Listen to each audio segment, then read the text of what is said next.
trek starts out full on. You know, there's no easing into it. You're right into the roots and rocks, straight from the get-go. See a little rock gap here. Then we're out on the ski run. This section's really fast, but all the corners are, or half the corners are off camber. So, gotta control your speed on the right-hand turns and try to avoid the rocks on the left-hand ones. This section, which was known for a lot of flats, has been cleaned up a little bit. It's rolling really fast right now. Gotten a little smoother. And we're going back into the trees to the next technical section. Once again, lots of rocks in here, lots of roots. If things are wet, this section can be pretty brutal. It's a fairly long section here, and even gets a little bit rougher right before we go under this bridge. Cross under the bridge, gets a little bit smoother, but still some technical before the first really high speed section. So he's coming out here, got a little double, and then this is the first really high speed section of the trail. You're going to see speeds here of over 40 miles an hour. I'm going to take a moment though to give a little background on the trail. So this is the World Cup Trail, named because it was the World Cup course for the 2005 World Cup held in Angel Fire. And obviously it's changed a little bit since then, but a lot of the sections that were, you know, favorite parts for spectators during that event are still around, including this bridge that's coming up here in a second.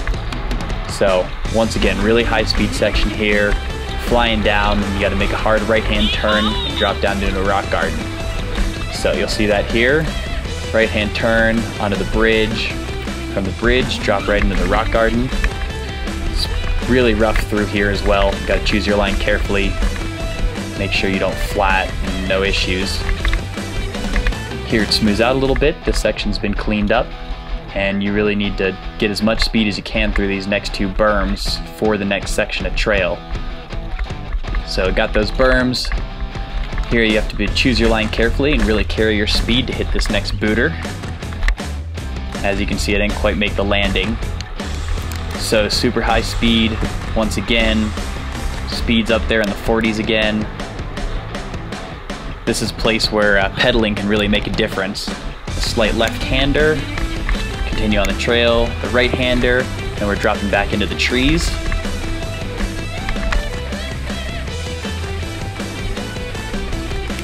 Back into the next technical section, not nearly as rough as the earlier ones, but there's definitely some rocks that'll sneak out at you on this one. And then we jump out onto the road and then drop into the vortex.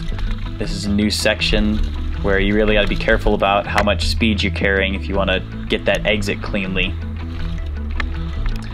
Here we drop onto a new trail called Drops and Lollipops.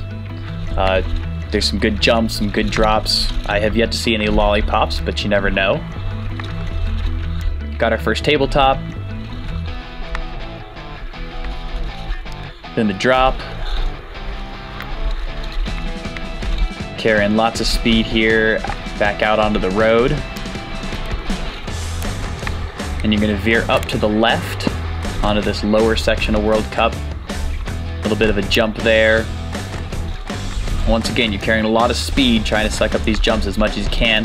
Then a hard right-hander to this drop. And then here you want to be going as fast as you can. Make sure that you make that next road gap.